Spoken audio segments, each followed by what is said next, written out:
John vino a esta vida con ictericia. Cuando llegaron las enfermeras para llevárselo y hacerle un tratamiento, mi madre les dijo, seguramente no volveré a verle, seguramente se morirá. Una vez les hubo entregado a su hijo recién nacido a las enfermeras, su madre empezó a distanciarse en cierto modo de él, como si se preparara para su muerte. Aunque lo quería mucho, siguió con esa defensa de sus emociones. Incluso después de que John cobrara fuerzas y su salud mejorara sensiblemente. En cierto modo, su madre siempre estaba anticipando la muerte de ese hijo. En casos de ictericia en recién nacidos, que es algo bastante habitual, la bilirrubina, una sustancia química del hígado, sube temporalmente a la piel, se amarillea y la piel se amarillea. Exponer a la criatura a la luz natural o a las lámparas de cierta frecuencia lumínica basta por lo general para eliminar el exceso de bilirrubina y devolver a su piel su estado normal. Al ir madurando el hígado, la ictericia desaparece por completo. El proceso de curación puede durar apenas unos días o unas semanas o dos. La madre de Andrea reaccionó de forma exagerada ante la ictericia de su hijo. Estaba casada con un médico y sabía, por lo tanto, que la vida de John no corría peligro. Según Andrea, John siempre había sido consciente de la reserva de su madre, aunque no comprendía por qué se le discriminaba de esa forma. ¿Ves la conexión?, le pregunté a Andrea. Tu madre también había sido la madre de John en aquella vida anterior, en la pradera, en el siglo pasado. Y entonces él murió, lo perdió. Cuando volvió en esta vida como su hijo y afectado de ictericia, tu madre se acordó de cuando lo habían perdido la primera vez. Puede que no lo recordara conscientemente, pero sí emocional o subconscientemente. Y por eso se protegió manteniendo a raya sus emociones. No podía soportar perderle otra vez. Estaba convencida de que era muy frágil, como antes, y de que iba a dejarla de nuevo. Andrea estaba emocionada. Su regresión había servido para explicar la relación entre su madre y su hermano menor. Había descubierto las auténticas raíces del comportamiento de su madre y la reacción de su hermano a la barrera protectora que había levantado su madre por si volvía a perderle. Andrea decidió que se lo explicaría todo a los dos. De las muchas regresiones que he facilitado y estudiado, la de Andrea fue muy especial. Estaba llena de recuerdos que servían para curar, de emociones intensas y detalles vividos. Es más, tenía una capacidad superconsciente para aprender las lecciones de sus vidas anteriores y conectarlas con las de su vida actual. La grabación televisiva nunca fue emitida. Un ejecutivo de la cadena temió que, al ser la sesión tan vivida y emotiva, Andrea comprometiera su credibilidad como periodista objetiva. Buenos días, ¿qué tal? Andrea comprometiera su credibilidad como periodista objetiva. Con ella, con ello privó a millones de personas de la oportunidad de descubrir más cosas sobre la naturaleza de la vida, sobre cómo todos estamos conectados y somos responsables unos de otros. sobre los horrores y la devastación que produce el asesinato y sobre cómo las consecuencias de la violencia se transmiten a las vidas posteriores. Después de establecer la conexión entre la lejana muerte de su hermano y los miedos de la vida actual de su madre, Andrea se quedó en silencio. Me di cuenta de que seguía contemplando y experimentando los intensos sentimientos que había desencadenado la regresión.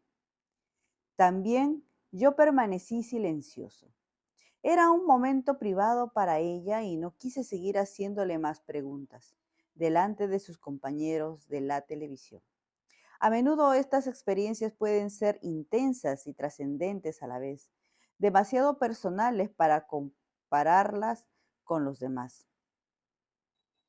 para compartirlas con los demás. Así que me iluminé a contemplar, no, así que me limité a contemplar su rostro radiante. Sentí una gran compasión dentro de mí por la persona que tenía al lado, y el corazón me dio un vuelco. Mi conciencia empezó a ceder. La habitación calurosa y repleta de gente empezó a desvanecerse. Los ruidos del tráfico, las sirenas y la cháchara constante de fondo fueron cesando. Ya no era completamente consciente de mi cuerpo. Percibí una hermosa luz en la periferia de mi visión. Una voz que susurraba en los límites de mi mente, en el borde extremo de mi conciencia. Creo que era un sabio. Cuando mires a otra persona, me dijo, en una relación, en la terapia, en la vida, debes ver su alma a través de las vidas y los eones. No veas solo el ser físico transitorio que tienes delante. También tú eres una de esas almas. Me habló en voz baja, con cariño y mucha compasión. Era un consejo, no una crítica. Volví a mirar a Andrea con dulzura. La veía a ella, pero también a la chica del oeste. Era consciente de que tenía otras muchas vidas, otros muchos nombres. Pero su alma era siempre la misma. Necesitaba ver esa parte de la gente, la que es siempre constante, su alma, no su forma física transitoria, para poder comprenderles y ayudarles de verdad, para ayudarles a ellos y también a mí mismo, porque también yo soy una de esas almas, lo mismo que usted. De mis pacientes, muchos de los que han recuperado recuerdos lejanos parecidos a los de Andrea, han experimentado una sensible reducción e incluso la desaparición de sus síntomas crónicos. Por ejemplo, provoqué la regresión de una mujer suramericana de 50 años que sufría claustrofobia grave, miedo a estar atrapada en lugares pequeños o cerrados. Padecía esa fobia desde la primera infancia. En la regresión, recordó haber sido enterrada viva cuando era una esclava egipcia al morir su dueño, un pariente del faraón. Era costumbre enterrar vivos a algunos esclavos con el noble para que pudieran servirle en la otra vida. Les dieron a los esclavos un veneno para que se lo tomaran antes de asfixiarse en el interior cerrado y reducido a la tumba. Después de aquel recuerdo, le desapareció para siempre la claustrofobia. ¿Cuál es el mecanismo de esa mejoría clínica? Soy de la opinión de que hay al menos dos explicaciones, aunque sin duda también intervienen otros factores. Según mi experiencia, el recuerdo de hechos reprimidos u olvidados, a menudo dolorosos, suelen estar relacionados con la curación. Recordar esos hechos con sus emociones correspondientes, lo que se llama catarsis, es una piedra angular de psicoanálisis y de otras psicoterapias tradicionales. El hecho en sí de sacar a la luz esos recuerdos enterrados es de enorme ayuda. Mis investigaciones indican que hay que ampliar el campo terapéutico, que no podemos detener la arqueología psíquica en la niñez o incluso en los primeros años de vida, sino que también hay que excavar los patrones y recuerdos de vidas anteriores para conseguir una curación completa. El segundo motivo por el que esos recuerdos fomentan la mejoría clínica es que experimentamos cómo nos sentimos en otros cuerpos en tiempos antiguos, mientras vemos nuestras diversas muertes y renacimientos, y nos invade el descubrimiento certero e infalible de que somos almas eternas, no simples cuerpos individuales. No llegamos a morir nunca. Siempre cambiamos de nivel de conciencia. Al ser nuestros seres queridos también inmortales, nunca llegamos a separarnos de ellos. La, cons- la constatación de nuestra auténtica naturaleza espiritual supone una potente fuerza de curación. Del mismo modo que cada cara de un diamante refleja toda la pieza, la experiencia de regresión de Andrea refleja los temas principales de este libro. Recuperó recuerdos y sentimientos del estado fetal antes de nacer. También era consciente de las emociones de sus padres, lo que demuestra que la conciencia no está localizada, no está limitada al cuerpo o el cerebro físico. Eso implica porque de por sí que al morir, nuestra conciencia sobrevive y sigue avanzando, ya que no tiene una base física. Naturalmente, los recuerdos de la muerte en vidas anteriores y de lo que sucede después de la muerte también confirman que la existencia de la conciencia continúa. Andrea, por ejemplo, pudo observar el cuerpo de la anciana que acababa de abandonar. También pudo recordar incidentes que sucedieron unos instantes después de su nacimiento en esta vida. Los bebés y los niños se percatan de muchas cosas de lo, de muchas más cosas de lo que sospechamos. Se dan cuenta de lo que sentimos, no solo de lo que hacemos. El flujo de nuestros sentimientos y pensamientos de amor por ellos, tanto antes como después del nacimiento, nutre sus almas y es vital de cara a un desarrollo sano. A veces de los recuerdos recuperados durante la regresión, Andrea descubrió cómo los hechos de vidas anteriores y perinatales pueden influir profundamente en las conexiones de la vida actual. Andrea se encontró con sus padres y su hermano actuales en el recuerdo de su vida anterior. Descubrió que siempre nos reencontramos con nuestros seres queridos. A veces el reencuentro se da en el otro lado, en otras dimensiones, a veces suceden en una vida futura, al volver a la tierra. Consiguió discernir qué valores de la vida son importantes y qué otros carecen de importancia o incluso son perjudiciales. Descubrió cómo es el dolor que pueden provocar las armas y la violencia. Todas las vidas son preciosas.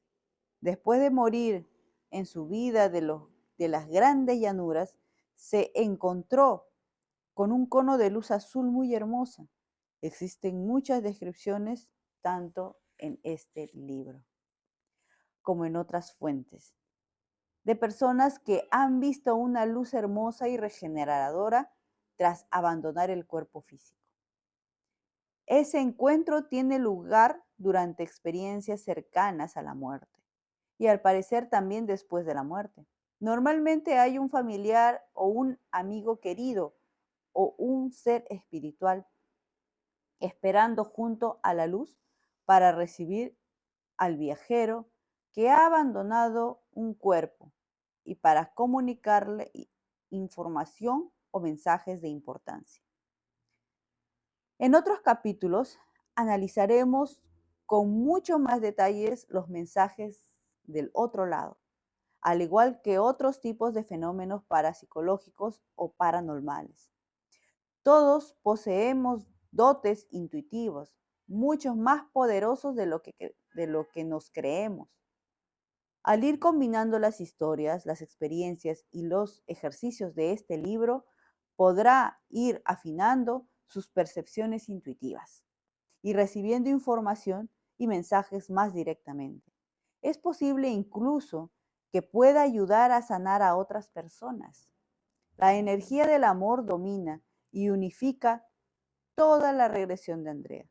El amor de sus padres, el que sentía por su hermano, el reencuentro con los seres queridos. Incluso el cono de luz azul le pareció algo cálido, reconfortante y lleno de amor, según me contó más tarde. La experiencia de Andrea ante esa energía en varias de sus manifestaciones le permitirá expresar su propio amor de forma más abierta y completa en su vida y sus relaciones actuales. También le costará menos aceptar el amor de los demás, porque el amor fluye en ambas direcciones y comprende tanto el dar como el recibir. Por último, la profunda experiencia de regresión de Andrea la llevará a comprender mejor la naturaleza de su vida y de su alma. Esa comprensión es un paso sagrado, uno de esos pasos que van acompañados de cambios positivos en la vida presente, una mejor salud física y emocional, relaciones más sanas, más felicidad y más alegría. Espero que al compartir las experiencias de las personas que irán conociendo a lo largo de este libro, al reflexionar sobre los mensajes de los sabios y al considerar mi historia y reflexiones, también usted dará esos pasos hacia la sabiduría. Una vez empiece, abordará con más paciencia y tranquilidad los obstáculos y frustraciones de su vida. Mediante la comprensión de las lecciones y las deudas del pasado, recordará sus objetivos para esta vida. Se sentirá realizado y dejará de estar desconcentrado y perdido. Aprenderá a superar el miedo, la ansiedad y el dolor. Vivirá su vida más intensamente en el presente y disfrutará de sus placeres también con más intensidad. Pero sobre todo comprenderá lo que todos tenemos en común. Estamos más allá de la vida y de la muerte, más allá del espacio y del tiempo. Todos somos inmortales y existimos por toda la eternidad. Ah, terminamos el capítulo 2. Capítulo 3. El regreso. Elegimos cuando queremos pasar al estado físico y cuando queremos abandonarlo. Sabemos cuando hemos conseguido aquello a por lo que nos enviaron aquí abajo. Cuando has tenido tiempo de descansar y revigorizar el alma, se te permite elegir cuándo regresar al estado físico. Cuando has tenido tiempo de descansar y revigorizar el alma, se te permitirá elegir cuándo regresar al estado físico. No nacemos en nuestra familia por accidente ni por casualidad. Elegimos las circunstancias y preparamos un plan de vida para nuestra vida antes incluso de ser concebidos. Nos ayudan en esta preparación los seres espirituales, llenos de amor, que después nos guían y protegen mientras estamos en el cuerpo físico. Y se va desarrollando el plan de nuestra vida. Podemos llamar destino a los hechos que van desarrollándose después de que los hayamos elegido. Existen pruebas importantes de que vemos los principales acontecimientos de la vida que tenemos por delante, los puntos de destino. En la etapa de preparación que precede a nuestro nacimiento, se trata de pruebas clínicas recopiladas por mí y por otros terapeutas a partir de los pacientes que han experimentado recuerdos previos al nacimiento, mientras estaban hipnotizados o medicados, o de forma espontánea. Ya está programado quiénes serán las personas más importantes que conoceremos, cuáles los reencuentros con almas gemelas y compañeros del alma. Compañeros del alma, incluso los lugares en los que sucederán esos hechos. Algunos casos de déjà vu. ¿Alguna vez han pasado déjà vu? Algunos casos de déjà vu. Esa sensación de haber estado antes en un sitio o de haber vivido un momento. Pueden explicarse como un vago recuerdo de esa anticipación de la vida que está cristalizando en la vida física que vivimos. Lo mismo sucede en el caso de la gente. Las personas adoptadas suelen preguntarse si el plan de su vida se ha visto alterado de algún modo. La respuesta es negativa. Los padres adoptivos se eligen, lo mismo que los naturales. Todo tiene su razón y en el curso del destino no existen casualidades. Aunque todos los seres humanos tenemos un plan vital, también tenemos libre albedrío. Sí, siempre, Susana. El déjà vu, sí. Todos tenemos libre albedrío, lo mismo que nuestros padres y todas las personas con las que nos relacionamos. Nuestras vidas y las suyas quedarán afectadas por las elecciones que hagamos mientras estemos en estado físico. Pero los puntos del destino sucederán de todos modos. Conoceremos a las personas que proyectamos conocer y nos enfrentaremos a las oportunidades y los obstáculos que habíamos previsto mucho antes de nacer. Sin embargo, la forma de desenvolvernos ante esas situaciones, nuestras reacciones y decisiones subsiguientes son las expresiones de nuestro libre albedrío. El destino y el libre albedrío coexisten e interactúan constantemente. Son cosas complementarias, no contradictorias. Las pruebas precedentes de los pacientes a los que he sometido a regresiones coinciden en que el alma parece reservarse un cuerpo concreto, aproximadamente en el momento de la concepción. No puede ocuparlo otra alma. Sin embargo, la unión del cuerpo y el alma no se completa hasta el momento del nacimiento. Antes de eso, el alma de un ser nonato puede estar tanto dentro como fuera del cuerpo y a menudo es consciente de experiencias que suceden al otro lado. También puede percatarse de hechos que ocurren fuera de su cuerpo e incluso del de su madre. El alma no puede dañarse jamás. Ni los abortos espontáneos ni los provocados pueden hacerle daño. Cuando un embarazo no termina bien, no es infrecuente que la misma alma ocupe el cuerpo de un hijo posterior o de los mismos padres. Al término de una conferencia sobre fenómenos paranormales que pronuncié un estudio de posgrado de psicología, me contó un sueño que había tenido cuando su mujer estaba embarazada de 4 meses. Por aquel entonces aún no sabía el sexo de la criatura. Una noche se le apareció su hija, aún por nacer, en un sueño muy real, y le anunció su nombre. Le relató su vida inmediatamente anterior y le contó por qué había elegido ser hija de aquella pareja joven, cuáles eran sus objetivos y sus planes kármicos. El hombre se despertó con aquel sueño fascinante grabado firmemente en la cabeza. Miró a su mujer y le dijo: acabo de tener un sueño increíble. Yo también, le interrumpió ella.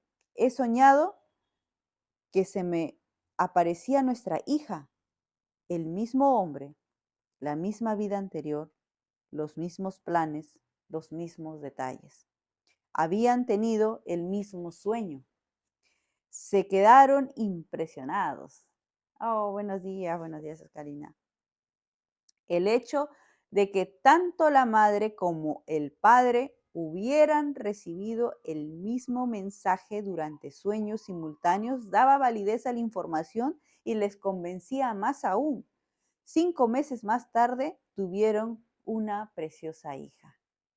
Mari, una mujer de origen italiano de algo menos de 60 años, quedó asombrada por la intensidad y más tarde, al comprobar los hechos por la exactitud del recuerdo que tuvo de un incidente acontecido un mes antes de su nacimiento, cuando aún estaba en el vientre de su madre.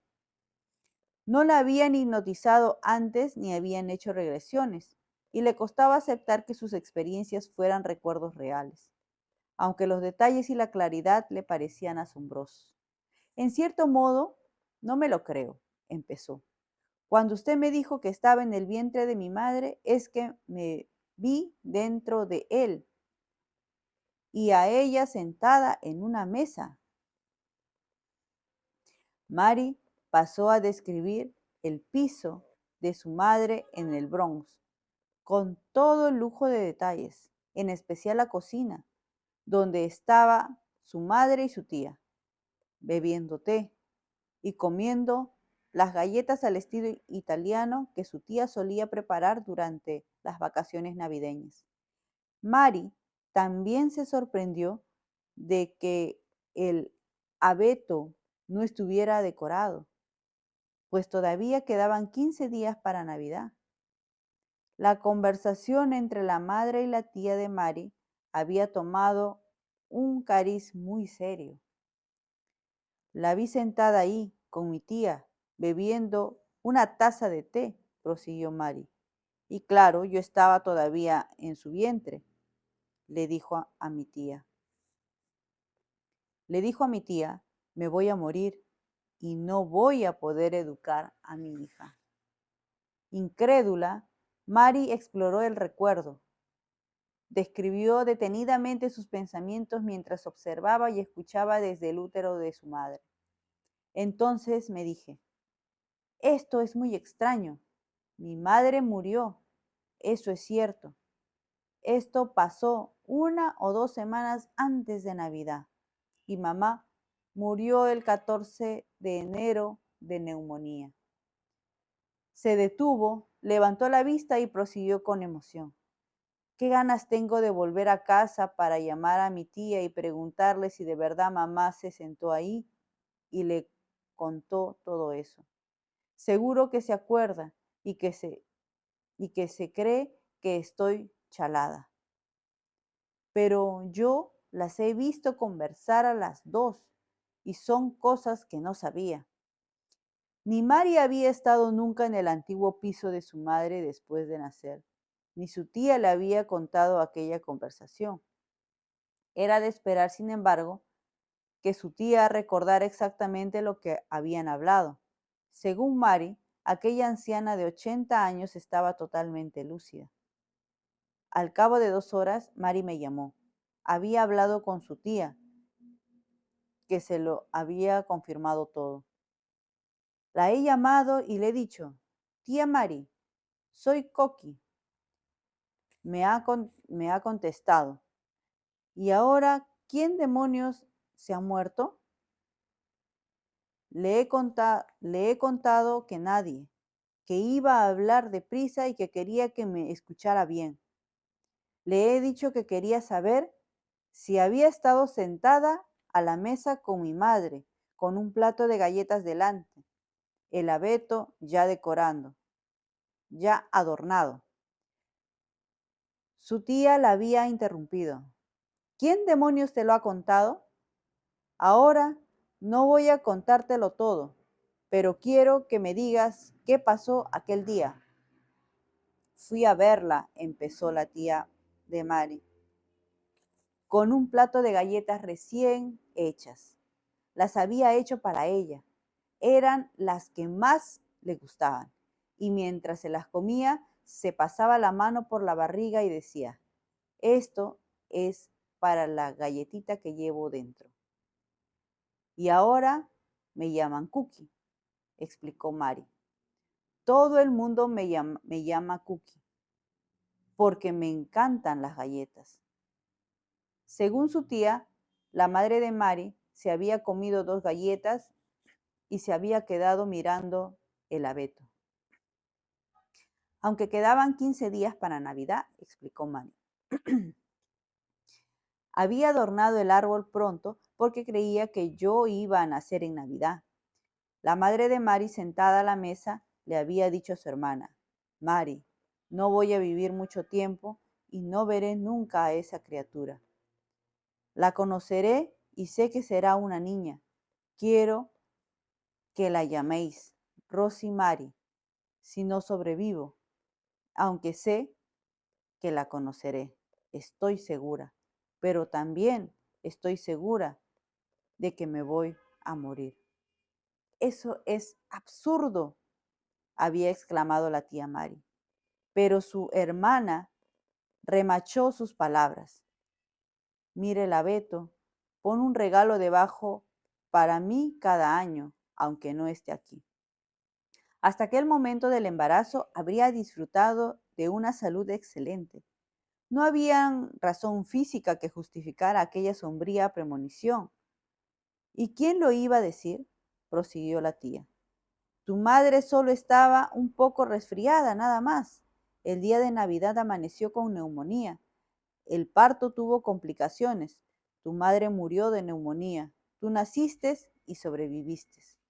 Todo es absolutamente cierto, replicó Mari, mientras su tía seguía preguntándole, ¿quién demonios te lo ha contado?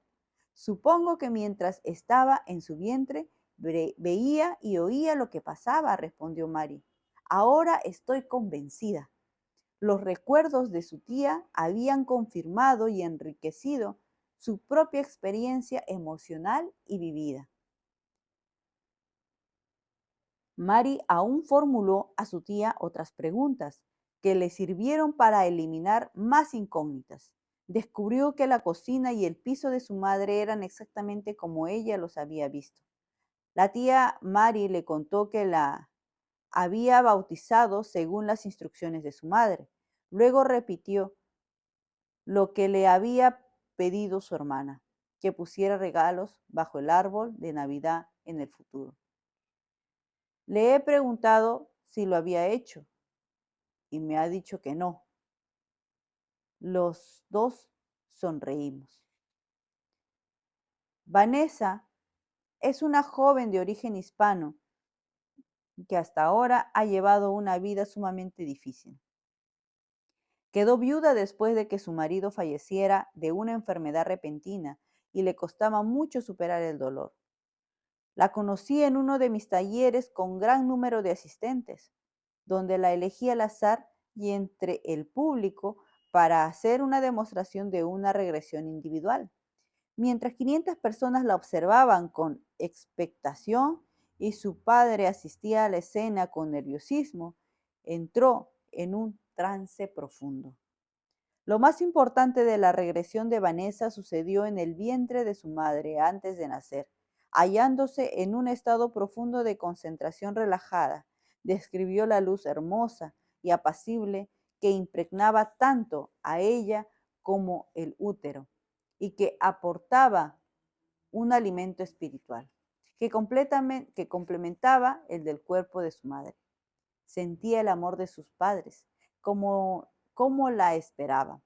En aquel momento cambió la expresión de Vanessa y de un estado de felicidad absoluta pasó a otro de sorpresa y sobrecogimiento.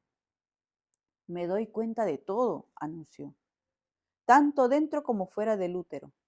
Sé tantas cosas, lo veo y lo siento todo. Vanessa parecía aturdida por lo profunda que era su conciencia desde dentro del vientre de su madre. Mientras permanecía en silencio, sus párpados cerrados palpitaban. Más tarde me contó que en aquel momento estaba observando muchas cosas. Después, su padre confirmaría detalles de escenas que ella había vislumbrado antes de nacer. Veo lo que va a pasar. Veo cosas de mi vida que aún no han sucedido. Tienen un sentido, no son accidentes, como creía, afirmó con seguridad desde una perspectiva superior. Mientras experimentaba aquella luz, la sensación de conciencia elevada y el reconocimiento del plan y el destino de su vida, el dolor que había llevado dentro empezó a desaparecer. Su vida actual se había transformado gracias a recuerdos y experiencias ancladas en su experiencia prenatal. Los recuerdos del periodo anterior al nacimiento son importantes por muchos motivos. Fomentan las mejorías clínicas en pacientes cuyos síntomas derivan de traumas y relaciones de la primera infancia. Además, esos recuerdos demuestran que incluso antes de nacer ya existe una conciencia activa, que el feto y el recién nacido son conscientes de muchas más cosas de las que creíamos. Perciben e integran una gran cantidad de información. Una vez tenemos ese conocimiento, deberíamos replantearnos cómo nos relacionamos con esos seres diminutos. Están profundamente sintonizados con las expresiones de amor que les comunicamos a través de palabras, pensamientos y sensaciones. Durante el segundo día de talleres sucedió delante de todo el grupo uno de esos acontecimientos vitales extrañamente simultáneos. Volví a sacar a un voluntario para hacer una demostración de una regresión individual, pero esa vez utilicé un tipo de inducción hipnótica más rápido. Ana, la paciente voluntaria, se había perdido la sesión el día anterior por estar enferma. Nadie le había hablado de la regresión de Vanessa. Tras meterse de forma rápida y profunda en el estado de trance, Ana regresó también al periodo en el que estaba en el útero. Empezó a describir la luz, la hermosa luz entre dorada y blanca. Su conciencia de lo que sucedía tanto dentro como fuera del cuerpo de su madre y del suyo propio, los motivos por los que había elegido a aquellos padres para su próxima vida y cómo iba a estructurarse para alcanzar de la mejor forma posible los objetivos de su alma. Me quedé pasmado, aunque en ocasiones me encuentro en mi trabajo con situaciones simultáneas o sincrónicas como esas, siguen sorprendiéndome siempre por los improbables que son desde el punto de vista estadístico. Todos los asistentes estaban aturdidos. Ana era la única que no sabía que lo que nos llegaba era una precipitación casi exacta de la regresión de Vanessa al día anterior. Quizá el grupo tenía que escuchar 2 veces el mensaje de que no estamos aquí por casualidades de la naturaleza. Somos seres divinos matriculados temporalmente en este colegio planetario y hemos preparado nuestro currículum para poder perfeccionar el proceso de aprendizaje. procedemos de la luz y sin embargo somos de la luz. Y somos muchos sabios de lo que podríamos llegar a imaginarnos. Lo único que tenemos que hacer es acordarnos. Fascinantes recuerdos de la infancia. Existen 7 planos por los que tenemos que pasar antes de regresar. Uno de ellos es el de la transición. En él se espera. En ese plano se decide lo que vas a llevarte a la próxima vida. Nacemos con un recuerdo considerable de nuestro verdadero hogar, el otro lado, esa hermosa dimensión que acabamos de abandonar para entrar una vez más en nuestro cuerpo físico. Nacemos con una tremenda capacidad de recibir y dar amor, de experimentar la más pura felicidad, de vivir el momento presente plenamente. Cuando somos bebés y nos preocupamos por el pasado o el futuro, no nos preocupamos por el pasado o el futuro. Sentimos y vivimos espontáneamente y completamente en el momento, que es como deberíamos experimentar esta dimensión física.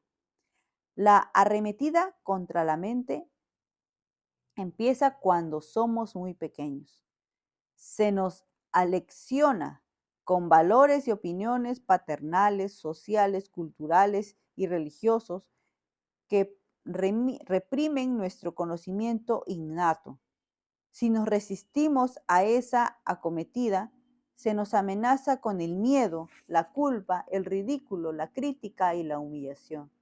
También pueden acecharnos el ostracismo, la retirada del amor o los abusos físicos o emocionales. Nuestros padres, nuestros profesores, nuestra sociedad y nuestra cultura pueden enseñarnos falsedades peligrosas y a menudo lo hacen. Nuestro mundo es una clara prueba de ello, pues se encamina a trompicones e imprudentemente hacia una destrucción irreversible. Si se lo permitimos, los niños pueden enseñarnos la salida. Hay una historia muy conocida de una madre que entra en la habitación de su hijo recién nacido y se encuentra a su otro hijo, un niño de 4 años, asomado a la cuna. Tienes que contarme cómo es el cielo y cómo es Dios, le implora el niño a su hermanito. Estoy empezando a olvidarme. Tenemos mucho que aprender de nuestros hijos antes de que lleguen a olvidarse, en esta vida y en todas las que hemos vivido. También nosotros hemos sido niños, hemos recordado y hemos olvidado. Y para salvarnos y salvar nuestro mundo, tenemos que recordar. Tenemos que superar con valor el lavado de cerebro que tanto dolor y tanta desesperación nos ha producido. Tenemos que reclamar nuestra capacidad de amar y de sentir alegría. Tenemos que volver a ser completamente humanos, como cuando éramos jóvenes. La madre de un muchacho que ahora tiene 20 años me contó el extraño comportamiento de su hijo cuando solo tenía 3. La perra de la familia acababa de morir. La madre dejó a su hijo con el animal para ir a otra habitación a llamar por teléfono al veterinario y decidir qué se hacía con el cadáver. Al volver, la esperaba una escena impresionante. Entré y vi a la perra completamente cubierta de tiritas y mantequilla. La había untado totalmente con mantequilla, toda la cabeza y la cola, y luego había vendado todo el cuerpo, el cadáver de la perra, con todo aquello. Le pregunté, Dios mío, ¿qué estás haciendo? Me respondió, mami, lo hago para que se deslice más deprisa hasta el cielo. Pensé que lo habría visto en Barrio Sésamo. Algunos años después, antes de haber oído hablar de la reencarnación, se lo conté a una amiga que me dijo con toda naturalidad mientras se tomaba una taza de té: bueno, es que debió ser egipcio en otra vida. Eso es lo que les hacían a los perros cuando se morían. En otra vida fue egipcio y enterró a su perro envuelto en aceite y vendajes. Al día siguiente, la amiga le llevó un libro en el que aparecían prácticas funerarias de los antiguos egipcios. Cuando me enseñó el dibujo del libro que me llevó al día siguiente, me di cuenta de que nuestra perra había quedado exactamente igual. Era para asustarse. Le pregunté a mi hijo si se acordaba de cuándo le había hecho aquello a la perra y me contestó que sí. Y me dijo que en cuanto vio que se había muerto, se dio cuenta de que tenía que hacerlo. Tenía que ir a encargarse de ella porque su alma estaba justo encima de su cuerpo. Lo comprendió con solo 3 años y se puso manos a la obra. Ahora estoy convencida de que en otra vida fue egipcio. Me alegró mucho porque somos judíos y me parece una mezcla muy bonita de culturas. El escritor Carey Williams me contó otro caso fascinante, el de los gemelos de 2 años que vivían en Nueva York. Su padre era un médico de renombre. Un día estaba con su mujer mirando cómo los gemelos hablaban entre ellos en un idioma extraño, más complejo que los que suelen inventarse los niños de su edad. En lugar de utilizar palabras inventadas para referirse a objetos familiares, como el televisor o el teléfono, hablaban una lengua mucho más completa. Sus padres no habían oído jamás aquellas palabras. Llevaron a los niños al departamento de lingüística de la Universidad de Columbia, donde un profesor de lenguas antiguas descubrió que aquel lenguaje infantil era arameo. Se trata de un idioma prácticamente extinguido que actualmente solo se habla en una zona remota de Siria. Esa antigua lengua semítica se utilizaba principalmente en la zona de Palestina hacia la época de Jesucristo. No se puede aprender ese idioma antiguo viendo la televisión por cable, ni siquiera en Nueva York. En cambio, sí puede extraerse ese conocimiento de los bancos de memorias de vidas anteriores. A los niños se les da especialmente bien.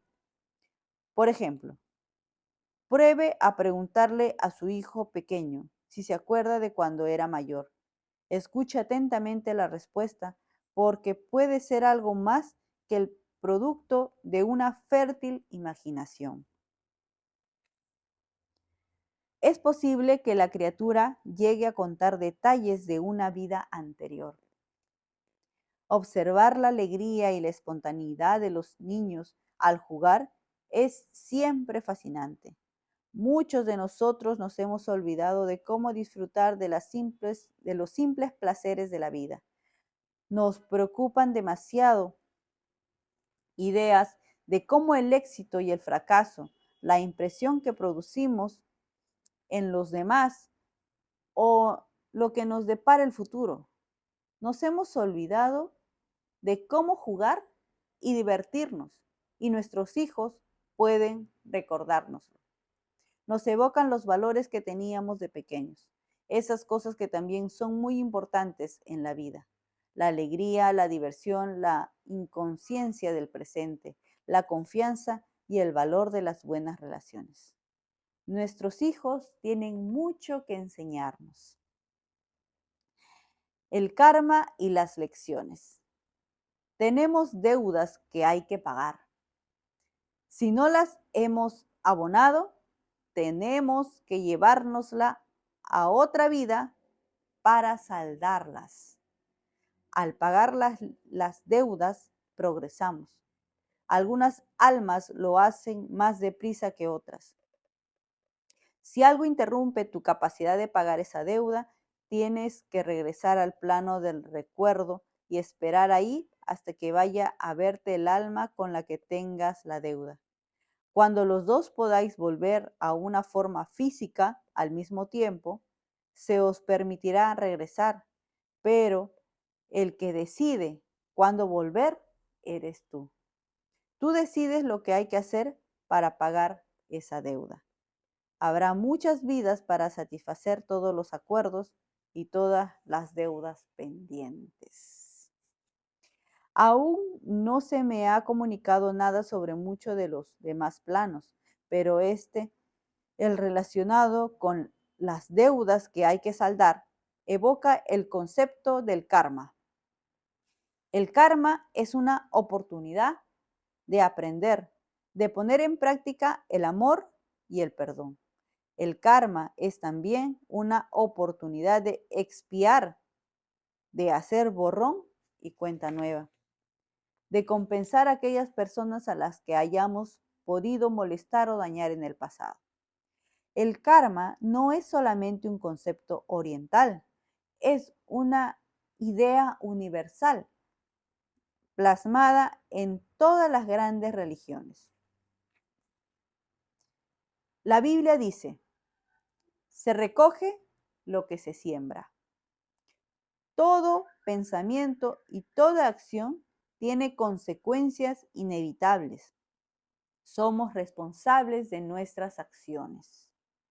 La forma más segura de reencarnarse en una persona de una raza o una religión concreta es manifestar prejuicios contra ese grupo. El odio lleva directamente hasta el grupo despreciado. En ocasiones, un alma aprende a amar tras convertirse en lo que más desprecia. Es importante recordar que el karma está relacionado con el aprendizaje, no con el castigo. Nuestros padres y todas las personas con las que nos relacionamos están dotados de libre albedrío. Pueden querernos y ayudarnos, u odiarnos y hacernos daño. Su elección no es nuestro karma. Su elección es una manifestación de su libre albedrío. También ellos están aprendiendo. A veces un alma elige una vida que supone un reto especialmente difícil para acelerar su proceso espiritual, o como acto de amor para ayudar, guiar y alimentar a otros que están pasando también por una vida igualmente difícil. Una vida dura no es un castigo, sino más bien una oportunidad. Cambiamos de raza, de religión, de sexo o de ventajas económicas porque tenemos que aprender de todas partes. Lo experimentamos todo. El karma es la justicia definitiva. En nuestro aprendizaje no se pasa nada por alto ni se olvida nada. Sin embargo, la gracia divina puede sustituir al karma. La gracia es la intervención divina, una mano cariñosa que desciende de los cielos para ayudarnos, para aligerar nuestra carga y nuestro sufrimiento. Una vez hemos aprendido la lección, no hay necesidad de seguir sufriendo. Aunque la deuda kármica no se haya pagado en su totalidad, estamos aquí para aprender, no para sufrir. Elizabeth Kubler-Ross, la psiquiatra y escritora de renombre internacional, cuyas innovadoras investigaciones sobre la muerte y las experiencias cercanas a la muerte han cambiado nuestra relación con el fin de la vida, me contó la siguiente historia. Elizabeth tiene 2 hermanas trillizas y al nacer pesó muy poco. El médico le dijo a su madre que 2 de las niñas como mínimo no sobrevivirían, pero se trataba de una mujer de una fuerza y un valor excepcionales, una mujer que lo daba todo y no aceptaba nada a cambio, una mujer orgullosa y muy independiente. Ah, un momento.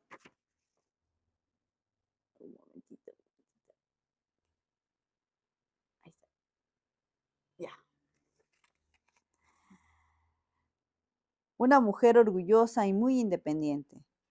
Se juró que sus 3 hijas sobrevivían, sobrevivirían. Se desvivió por ellas durante casi un año y las tuvo siempre con ella en cama para que aprovecharan el calor de su cuerpo, como una incubadora de nuestros días. Las 3 niñas sobrevivieron y crecieron sanas. Cuando ya estaba enseñando en la Universidad de Chicago en el departamento de psiquiatría, Elizabeth visitó a su madre en Suiza. También vivía en la casa familiar. La mujer le hizo una petición poco habitual.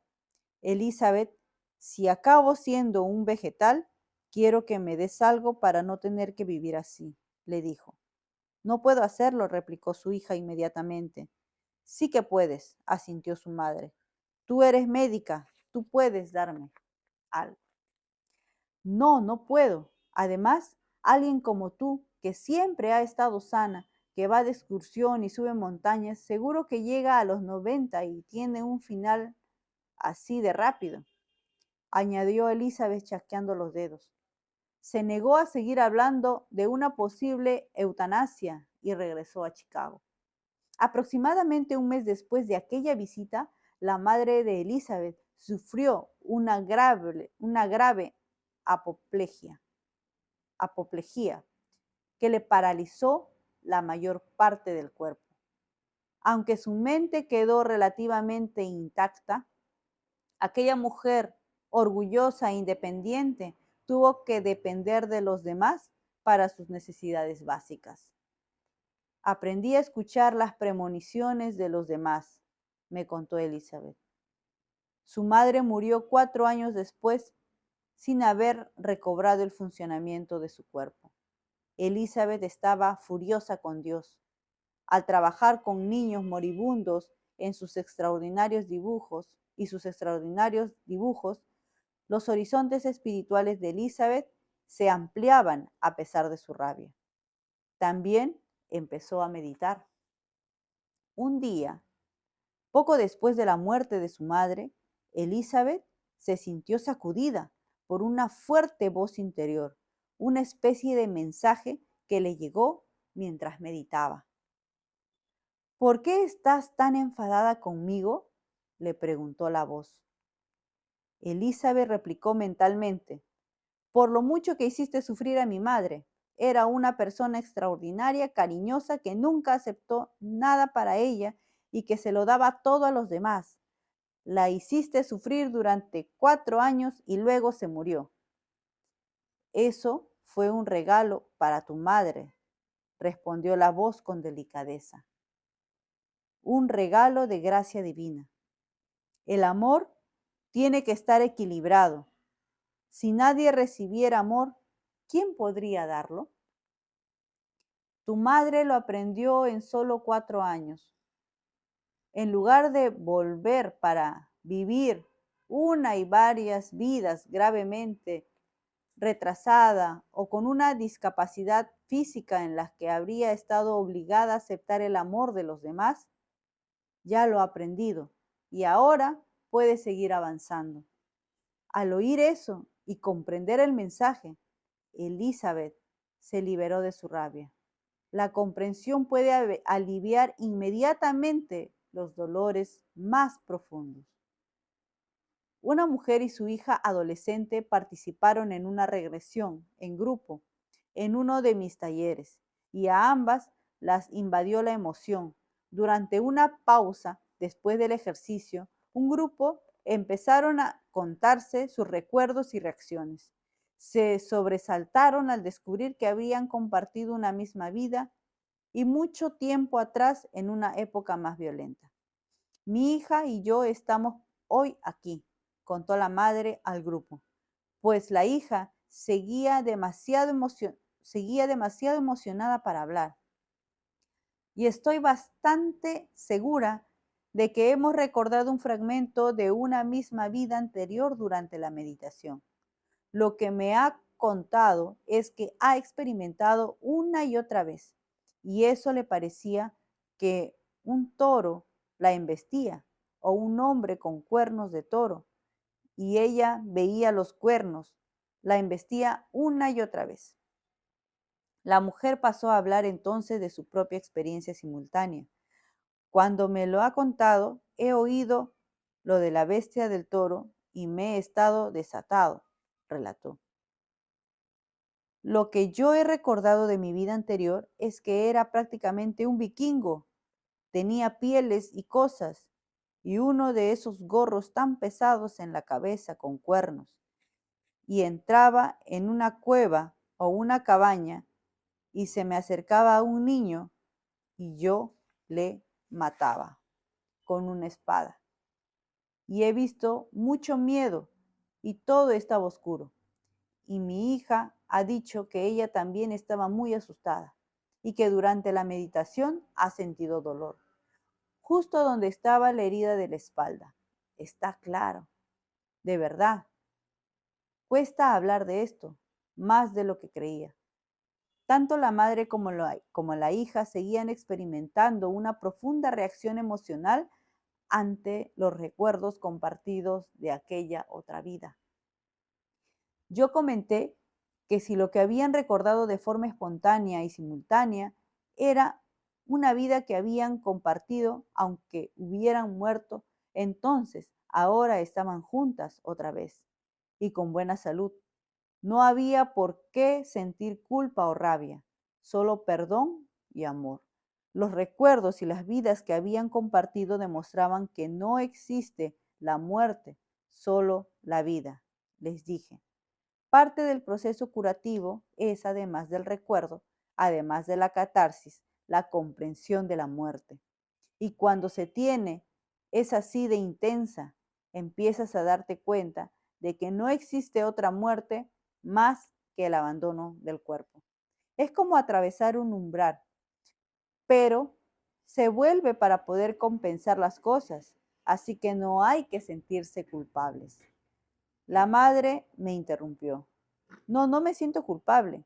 Una de las cosas que siempre le he dicho a mi hija es que me gustaba su ferocidad, incluso de niña. Siempre me ha impresionado mucho. Hace un momento estábamos hablando de eso y me ha dicho, la última vez eso me costó la vida, pero ahora nuestra relación va muy bien, mejor incluso que antes. Y tengo la impresión de que todo esto es algo que tiene mucha fuerza. Ah, terminamos el capítulo 3.